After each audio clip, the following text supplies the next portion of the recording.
My father stood at the microphone. 200 people watched. My mother stood frozen, face twisted. "Robert, don't you dare!" Dad didn't look at her. He looked at me. "Emma," his voice cracked. "I'm sorry." The room held its breath. "Your mother and I, we failed you. Mom made a sound, like something breaking. We prioritized Marcus for your entire childhood, your entire life." His hands gripped the microphone stand. "We missed your recitals, your awards. You shouldn't be in part on the side of the action. We missed your recitals. You wouldn't be in part. What does this mean?" "Your graduation speech." He closed his eyes. "We forgot your birthdays. We dismissed your achievements. We made you invisible." Someone was crying. I think it was Aunt Marie. Rosie saw it. She documented it, and she was right. He opened his eyes. "You earned that inheritance. By being there. By showing up when we didn't." Mom grabbed her purse, headed for the exit. Dad kept talking. "I can't speak for your mother, but I can speak for myself." His voice got stronger. "I failed you as a father. I enabled your mother. I stayed silent when I should have spoken."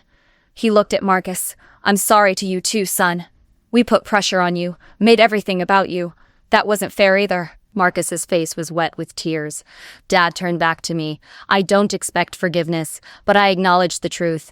Everything Rosie said was accurate." He set down the microphone, walked back to his seat, not toward the exit, not following Mom. He sat down. Mr. Patel stood up. He'd been sitting in the back. "That satisfies the terms," he said clearly.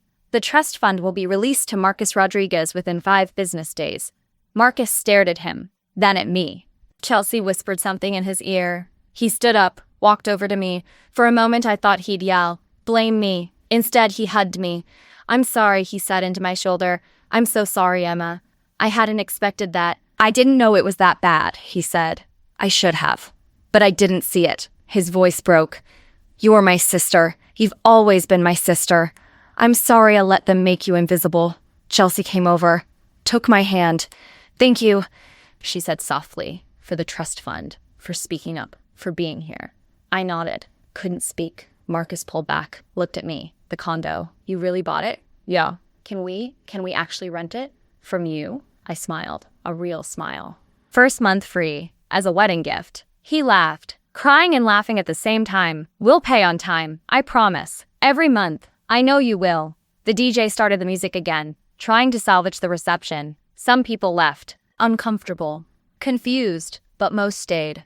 They came up to me, one by one. "Aunt Marie, I should have said something. Years ago, I'm sorry. Uncle Tom, your grandmother was a remarkable woman. Chelsea's parents. We're glad Marcus has you as a sister. Cousins I barely knew. That took courage." My father sat alone at his table, staring at nothing.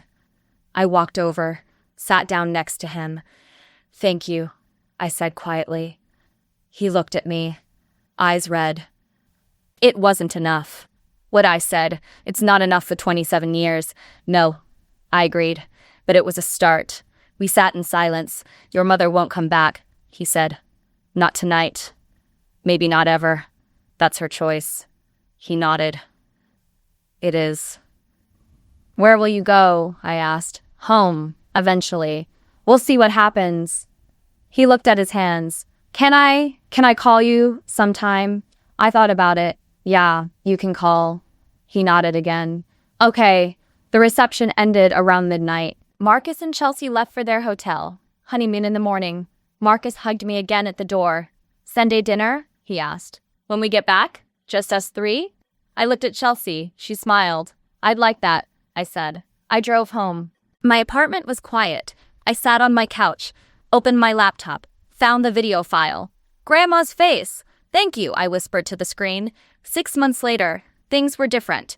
Marcus and Chelsea moved into the condo, paid rent on time. Every month, we had dinner twice a month, sometimes more. Chelsea was pregnant, due in March. They asked me to be godmother. Dad called once a week. We talked, carefully, slowly building something. He'd moved to an apartment.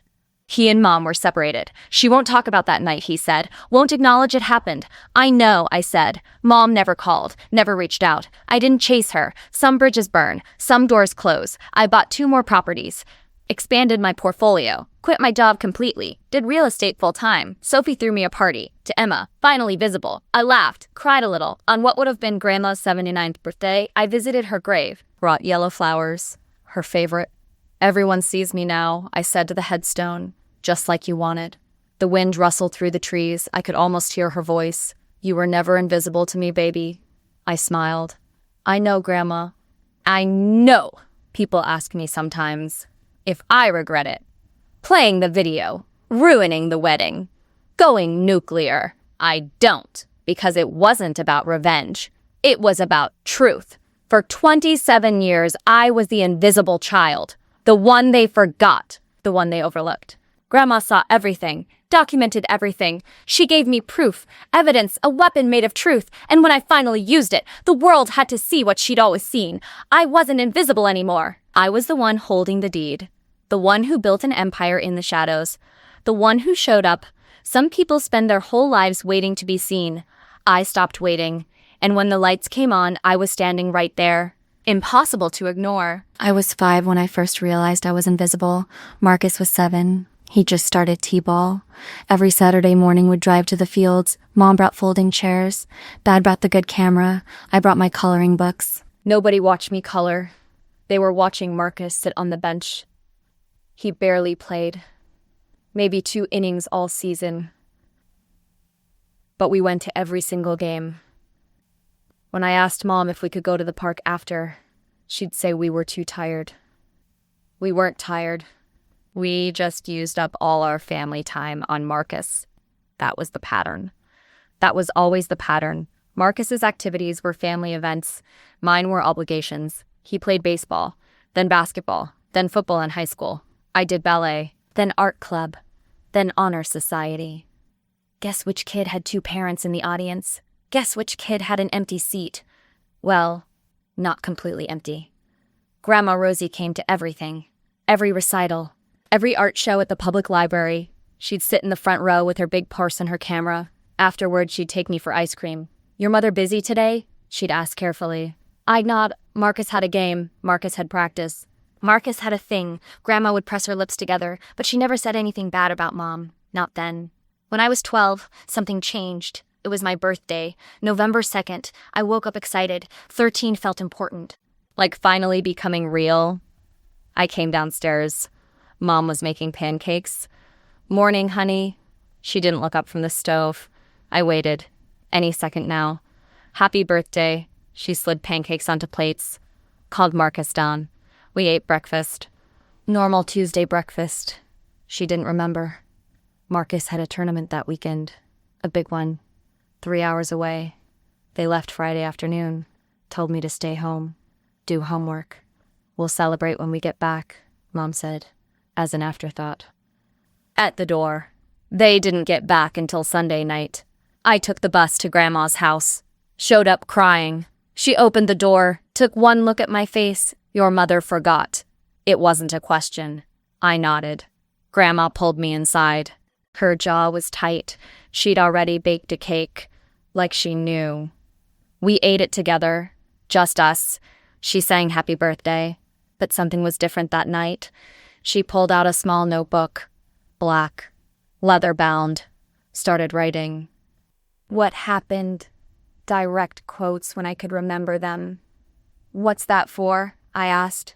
Insurance, she said quietly.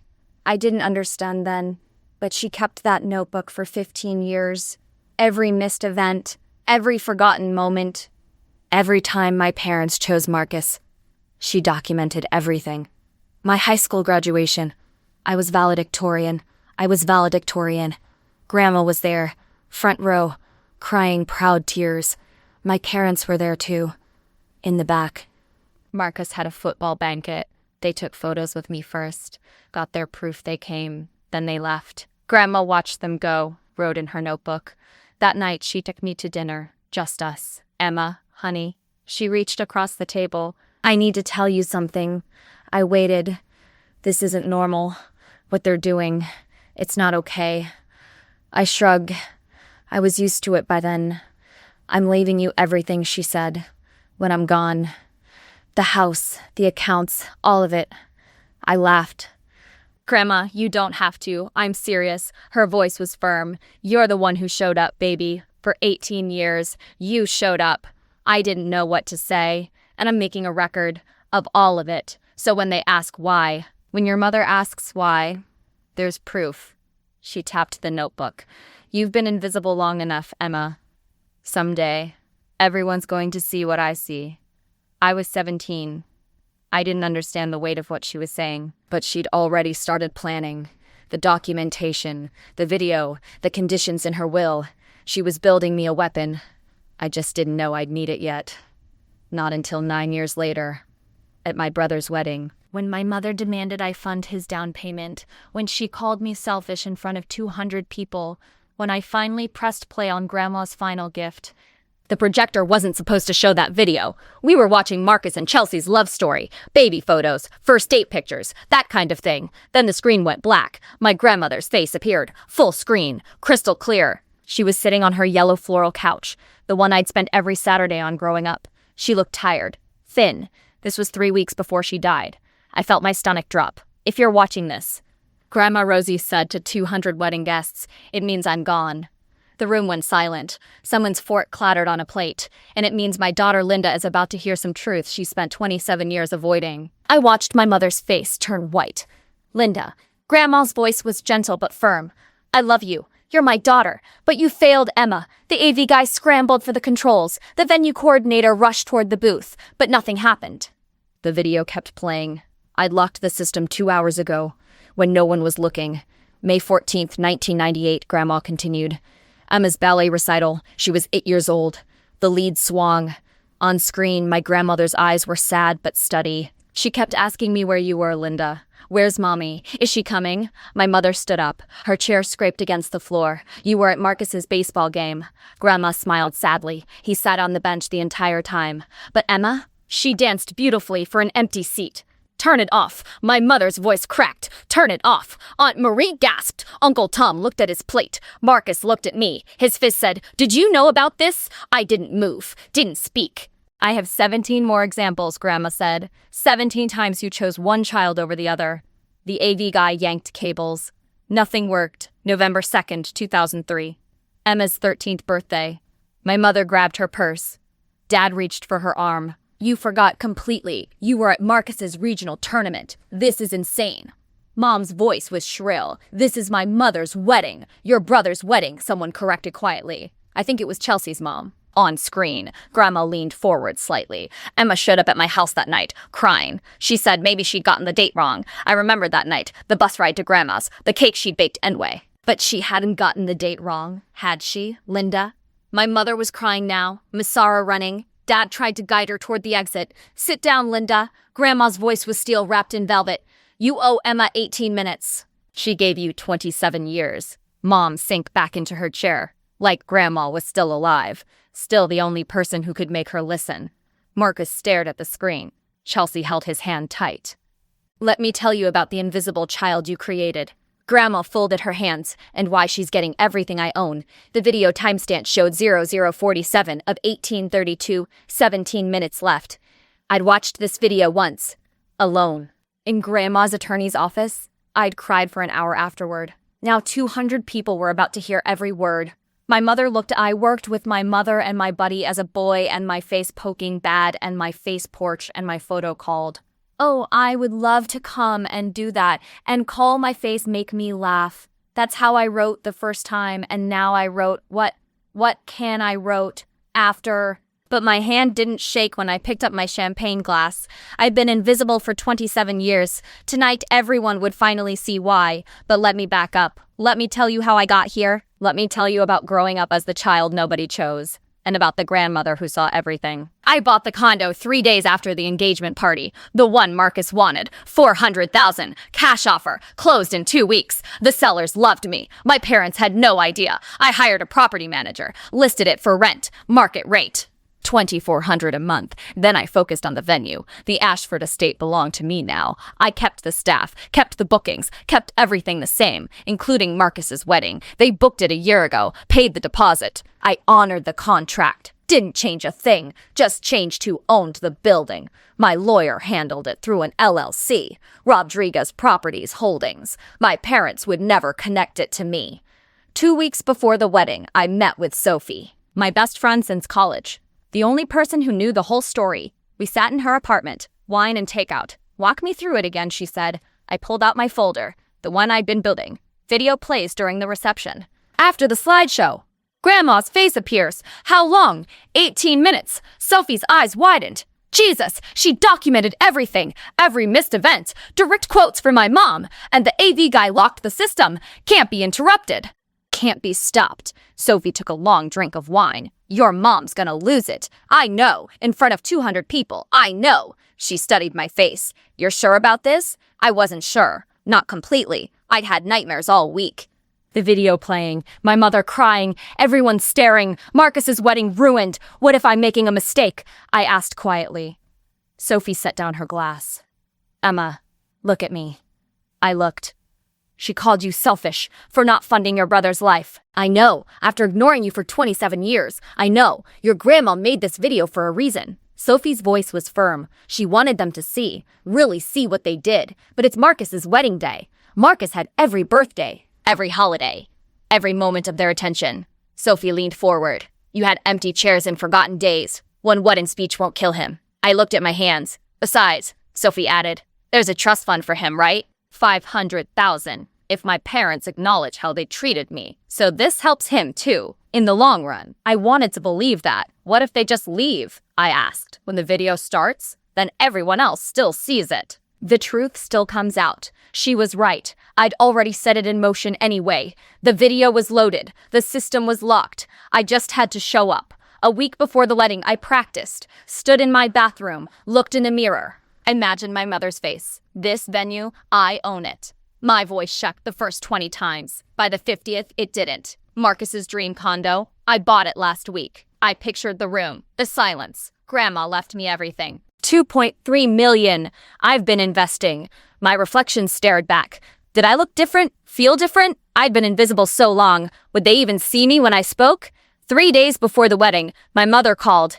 Emma, have you thought about what we discussed? The down payment. Still pushing. I have, I said. And, like I said, I'll tell you at the wedding. This is ridiculous. Her voice was tight. We need to plan. We need to know. You'll know Saturday. Why are you being difficult? Difficult. 27 years of silence, and now I was difficult. I'll see you Saturday, Mom. I hung up before she could respond. That night, I couldn't sleep. Kept thinking about the moment, the video starting. Grandma's voice filling the room. My mother's face when she realized what was happening.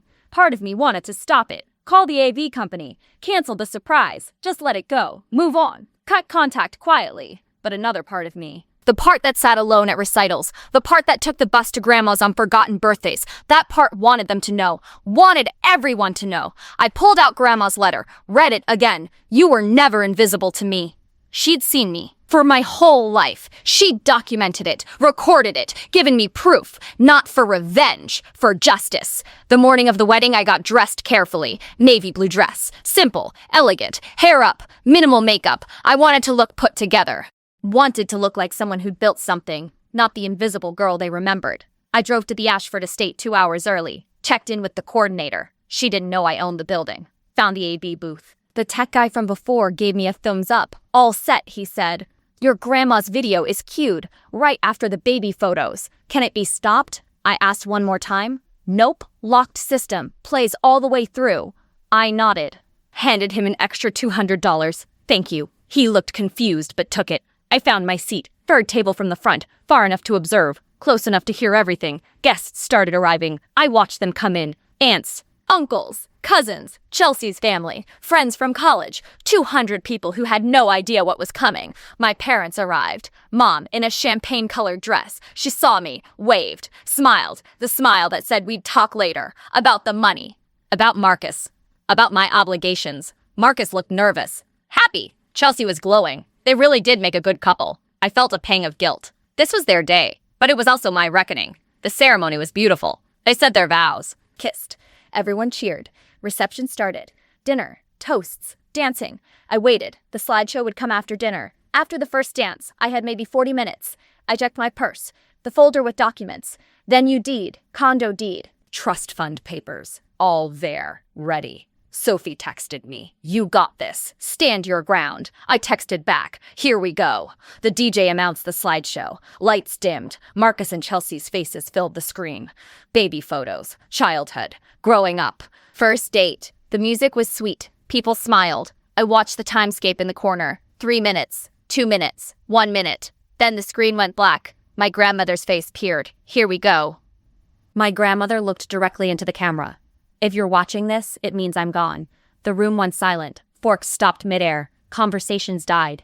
And it means my daughter Linda is about to hear some truths. My mother's head snapped up. She stared at the screen. Face white. Linda, I love you. You're my daughter. Grandma's voice was gentle but firm. But you failed, Emma. Mom stood up. Chair scraping. Turn it off. Someone turn it off. The AV guy reached for controls. Nothing happened. Grandma continued. May 14th, 1998.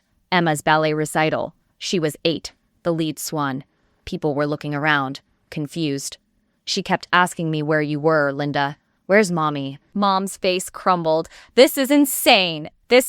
You were at Marcus's baseball game. Grandma's tone never changed. He sat on the bench the entire time. Aunt Marie gasped. Marcus looked at me, eyes wide. I sat perfectly still, but Emma danced beautifully. For an empty seat, my mother grabbed her purse. Dad reached for her. We're leaving. Sit down, Linda. Grandma's voice, firm, the tone she used when we were kids. Mom froze, like Grandma was still in the room. Still in charge, she sank back into her chair. November 2nd, 2003. Emma's 13th birthday. On screen, Grandma opened a small black notebook, the one I'd seen her write in for years. You forgot completely. Emma took the bus to my house. Crying. People were watching Mom now. Really watching. She thought she'd gotten the date wrong. But she hadn't, had she? Dad's face was gray. Marcus gripped Chelsea's hand. December 10th, 2009. Emma's high school graduation. Valedictorian. My mother made a small sound, almost a whimper. You sat in the back. Left during the reception. Marcus had a football banquet. Grandma turned a page in the notebook. March 3rd, 2011. Emma got into Berkeley with a scholarship. I remembered that dinner. The one where I'd announced it. You congratulated her, then spent 45 minutes discussing Marcus's dorm preferences. Chelsea's mother was staring at my mom, face shocked. I have 17 examples, Grandma said. 17 documented times you chose one child over the other. The video timestamp showed 04/22 of 1832. 14 minutes left. Mom looked at me across 3 tables. Her face said, how could you do this? I looked back. Steady. My face said, how could you not see this coming? Emma spent every Saturday with me. Grandma continued, every Saturday for 23 years. On screen, her eyes were sad. Not because she loved me more, because she had nowhere else to go. Marcus's face was stricken. You made her invisible, Linda. In her own family. The room was dead silent. So I'm leaving her everything. The house. The investments. $2.3 million. People's heads turned, looking at me. I kept my eyes on the screen. She earned it by being the grandchild who showed up. Every single time, Grandma closed the notebook. But I'm leaving something for Marcus, too. Marcus jerked in his seat. A trust fund. $500,000. For his future. Chelsea's eyes went wide. There's one condition. Here it comes. Linda and Robert Rodriguez must publicly acknowledge how they treated Emma, in front of witnesses. Mom's face went from white to red. They must state, specifically, the ways they failed her. The examples I've documented. Gad looked at his hands. If they do this, the trust fund releases to Marcus. Marcus stared at the screen, then at our parents. If they refuse, the money goes to charity. Grandma leaned forward slightly. Emma didn't ask me to do this. She didn't manipulate me. She was simply there. The video ended. Screen went black. Then back to the regular slideshow, like nothing happened. But everything had happened. 200 people sat frozen. I stood up, legs steady, walked to the front of the room. The DJ handed me a microphone. We'd planned this. I have an announcement, I said. My voice didn't shake. Mom, Dad, you asked me to help Marcus buy his first home. Mom's eyes were red, mascara running. I want you to know, I already did. I pulled out the folder. I bought the condo you showed me, the one Marcus loved. I closed 2 weeks ago. Marcus's mouth fell open. Congratulations, Marcus. You can move in on the 1st. Rent is $2,400 a month. Chelsea gripped his arm. I'm not being cruel. That's market rate. I looked around the room. Oh, and one more thing. My mother's face. Pure horror. This venue, the Ashford Estate. I held up the deed. I own it. I closed 6 weeks ago. 1.8 million. Silence. Complete silence. Grandma was right. She left me everything. I've been investing for 2 years. I looked at my parents. You never asked. You never cared to ask. Mom stood up, shaking. You planned this. You orchestrated this on your brother's wedding day. No, my voice was calm. Grandma planned this. Years ago. I just pressed play. I pulled out the trust fund documents. Marcus, there really is $500,000 waiting for you. His face was pale. The condition is real. Mom and Dad have to publicly acknowledge what Grandma documented. I looked at my mother. You can do it now, in front of everyone. Release the money for your son. Mom's face twisted. This is blackmail. This is consequence, I said quietly. Dad finally spoke. His voice cracked. Linda, that's $500,000. I won't be humiliated. Mom's voice was shrill. Not by my dead mother. Not by her. Marcus stood up. Mom, that money could change our lives. Then ask your sister for it. Mom spat. She clearly has plenty. It's not Emma's money, Chelsea said softly. It's his grandmother's. Mom grabbed her purse. I'm leaving. Robert, we're leaving. Dad looked at Marcus. Then at Mom. Then at me. He stayed seated. Linda, he said quietly. I think we need to stay. Mom stared at him, betrayed. If you do this, she hissed, I will never forgive you. Dad took a breath, stood up, walked to the microphone. His hands were shaking. I need to say something. The engagement party was at a country club, 200 people, open bar, string quartet. I wore a nice dress, brought an expensive gift, smiled, played the supportive sister. Marcus looked happy. Chelsea seemed sweet. I was genuinely glad for him. He wasn't the problem. He never was. The problem walked up to me at the bar. Emma, Mom's voice, tight, controlled. We need to talk about the down payment. I'd been avoiding her calls for 3 weeks. Not here, I said quietly. Yes, here. She gripped my arm. You've been dodging us. Chelsea's mother walked over, smiling, warm. You must be the sister. I've heard so much about you. Mom's grip loosened. Her smile switched on. Yes, this is Emma. She works in finance. How wonderful, Chelsea's mom beamed. What do you do exactly? I opened my mouth. Mom cut in. Oh, nothing too exciting. Spreadsheets mostly. Chelsea, honey, come tell us about the honeymoon plans. She steered the conversation away. I didn't exist anymore. Chelsea's mom tried again later. Found me by the dessert table. I didn't get to hear about your work, she said kindly. I invest in real estate, I said. Small properties mostly. Oh, how interesting. Do you own? Emma does something with numbers. Mom appeared from nowhere. But let's talk about something fun. The wedding venue. The Ashford Estate. Isn't it gorgeous? I smiled. Said nothing. I'd closed on the Ashford Estate 4 days ago. 1.8 million. Cash offer. Mom had no idea. The party wound down. People filtered out. Mom cornered me near the coat check. We need an answer, Emma. About the money. Dad appeared beside her. United front. Marcus found a place. Dad said, the one we showed you, but we need to move fast. Someone else is interested. Mom added, we could lose it. I looked at them, really looked at them. My mother's face, impatient, entitled. My father's face, uncomfortable but complicit. I don't have $80,000 lying around, I said. Mom's jaw tightened. You have $2 million from my mother. That's not how estates work. Don't give me technical talk. Her voice rose. You have money. Your brother needs help. This is what family does. A few remaining guests glanced over. Mom lowered her voice. We raised you, fed you, kept a roof over your head. You did the bare minimum, I said quietly. And you know it. Mom's face went red. How dare you? After everything we've done, what have you done? The words came out sharper than I meant. Name one thing you did for me that you didn't do because you had to. Silence. Dad looked at his shoes. That's what I thought, I said. Mom stepped closer. You listen to me. Marcus is getting married. Starting a real life, a real family. He deserves support.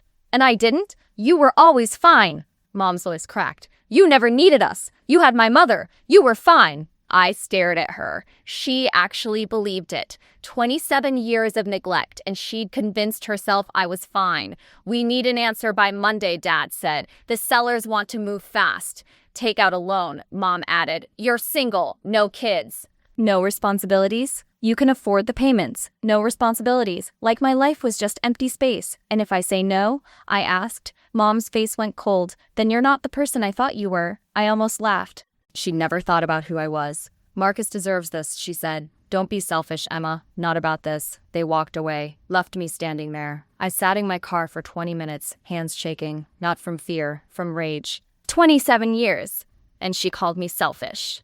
I pulled out my phone, called Mr. Patel. The video, I said, and the trust fund. I need to know exactly how they work. He explained. Again, patiently. The trust fund was real. $500,000 for Marcus. But it had a condition. My parents had to publicly acknowledge how they treated me. In front of witnesses. Grandma had written the terms herself. And the video, I asked, can be played in lieu of a verbal statement. If they refuse to speak. I sat with that. Grandma had thought of everything. There's a wedding, I said. In 6 weeks, I say. If I played the video there, at the reception, would that fulfill the terms? Silence on the other end. Miss Rodriguez, Mr. Patel said carefully. That's well within the legal parameters, but it would be intense.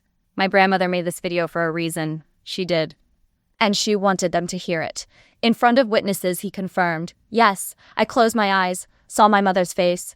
Don't be selfish, Emma. Saw the empty seat at my recital, my graduation, my life. I need your help, I said. To set something up. 3 days later, I met with the AV company, the one handling Marcus's wedding slideshow.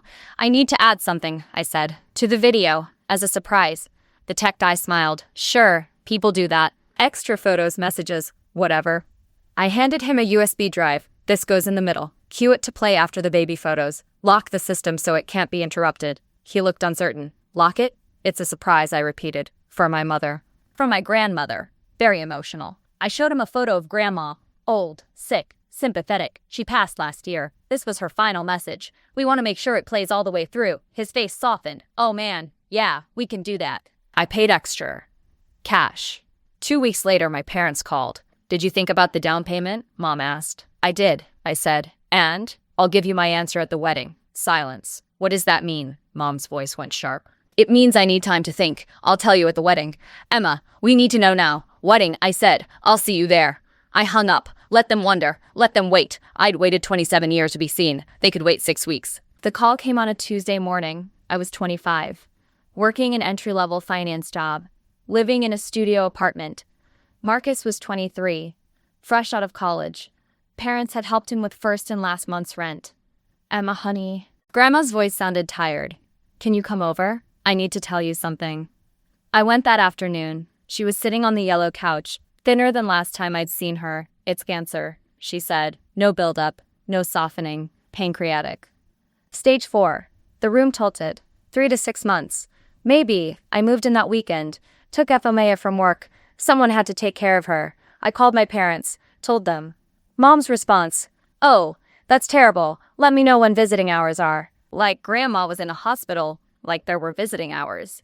When Marcus had his appendix out sophomore year, Mom slept in a chair beside his bed. For Grandma, she'd let me know about visiting hours. They came twice in those 6 months. Twice. The first time, Mom brought Marcus. A family visit. Grandma was having a good day. Alert. Clear. She looked at Mom. Linda, we need to talk about Emma. Mom sighed. Mom, not now. You need to rest. I might not have later. Grandma's voice was weak but firm. You're losing her. Emma's fine. Mom waved it off. She's always been fine. Marcus needs more attention. Marcus shifted in his chair. Uncomfortable. Grandma looked at him, then at Mom. He's 23, Linda. He's had enough attention for 3 lifetimes. Mom stood up. We should let you rest. They left 15 minutes later. That was the last time my mother visited her dying mother. 2 weeks before Grandma passed, she asked me to set up her laptop. I need to record something, she said, for after. I thought she meant a standard goodbye video. The kind people make. She asked me to leave the room. Privacy. I set up the camera, showed her how to record, left her alone. She recorded for 18 minutes. When I came back, she handed me a USB drive. Keep this safe, she said. You'll know when to use it. She labeled it in shaky handwriting. For Emma's eyes first, then Linda's. I put it in my purse, didn't think much about it. Grandma died 2 weeks later. I was holding her hand, alone. My parents arrived 30 minutes after she was gone. The funeral planning started immediately. Mom took over, made all the decisions. I tried to give input, what Grandma would have wanted. Emma, you're too emotional. Mom didn't look up from the flower catalog. We'll handle it. The service was about Mom's loss. Her mother, her grief, her memories. The pastor mentioned me once. Rosie is also survived by her granddaughter, who is here somewhere. I sat in the third row, behind cousins I'd met twice. 3 days after the funeral, we met with Grandma's attorney, Mr. Patel. Nice man. Silver hair, kind eyes. He read the will, everything to Emma Rodriguez, the house, the investment accounts, the retirement portfolios, the cash accounts, all of it. My mother blinked. There must be a mistake. No mistake, Mrs. Rodriguez. But Mom was a school teacher. She lived simply. Mr. Patel smiled slightly. Mrs. Lopez was also an extremely savvy investor for 40 years. She started with very little, built it carefully. Dad leaned forward. How much are we talking about? The estate totals approximately $2.3 million. The room went silent. Mom turned to me. This needs to be contested. Split equally. Mrs. Lopez was of sound mind when she drafted this will. Mr. Patel's voice was firm.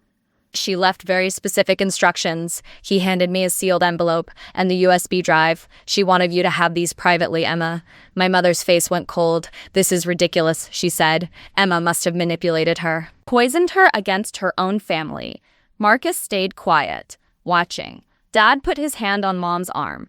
Linda. She shook him off, grabbed her purse, left without another word. That night, I sat in my studio apartment, read Grandma's letter. Emma, my invisible girl. By now they know. Let them be angry. You earned every penny by being the grandchild who showed up. The USB has 2 things. Instructions for a trust fund I set up for Marcus. Yes, there's something for him, with conditions. And a video. It's a weapon, baby. Use it only if you need to. I documented everything. Every forgotten birthday. Every missed event. Every time they made you feel like you didn't matter. I'm sorry I'm not there to protect you anymore. But I made sure you'd have the truth. I love you, Emma. You were never invisible to me. Grandma Rosie. I plugged in the USB drive. Watched the video. 18 minutes of my grandmother calmly, methodically listing every way my parents had failed me. Dates, events, direct quotes when I could remember them for her. She'd used the notebook, cross-referenced everything. It was devastating. I cried for 2 hours. Then I made a decision. I'd stay quiet, invest the money, build something real. My parents didn't speak to me for 3 months. Then Marcus got engaged. Suddenly, they needed me again. Suddenly, family was important. We should put the past behind us, Mom said on the phone, for Marcus's sake. I went to the engagement party, played nice, gave a generous gift. 6 months later, wedding planning was in full swing. That's when the request started. Emma, can you contribute to the rehearsal dinner? Just $200. I gave it. Emma, the wedding favors are more expensive than we thought. Can you chip in? I gave it. Small amounts, here and there. I was testing something. They'd always take, but they never asked about me, my life, my job. They didn't know I'd quit my job, started investing full-time. They didn't know I bought my first rental property. They didn't know anything, because they never asked. 2 months before the wedding, they invited me to family dinner, just the 4 of us. I knew before I walked in, this wasn't about reconnecting. Mom slid a folder across the table. We found Marcus in Chelsea's dream condo, she said. $400,000. We can cover $320, but we need help with the down payment. $80,000. I looked at the listing. Nice place, good location. I don't have that kind of money, I said carefully. Dad spoke. He rarely spoke. You have the inheritance, Emma. There it was. That money is for my future, I said. Mom leaned forward. Marcus is your brother. Family helps family. Where was family for 27 years? The words came out before I could stop them. Mom's face hardened. Don't be dramatic. We treated you both the same.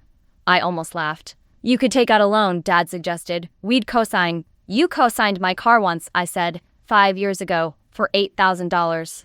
And we're asking you to help your brother, Mom said, with his future, his real life, his family. His real life, like mine, wasn't real. I stood up. I need to think about it. Mom called after me. Emma, don't be selfish. Not about this.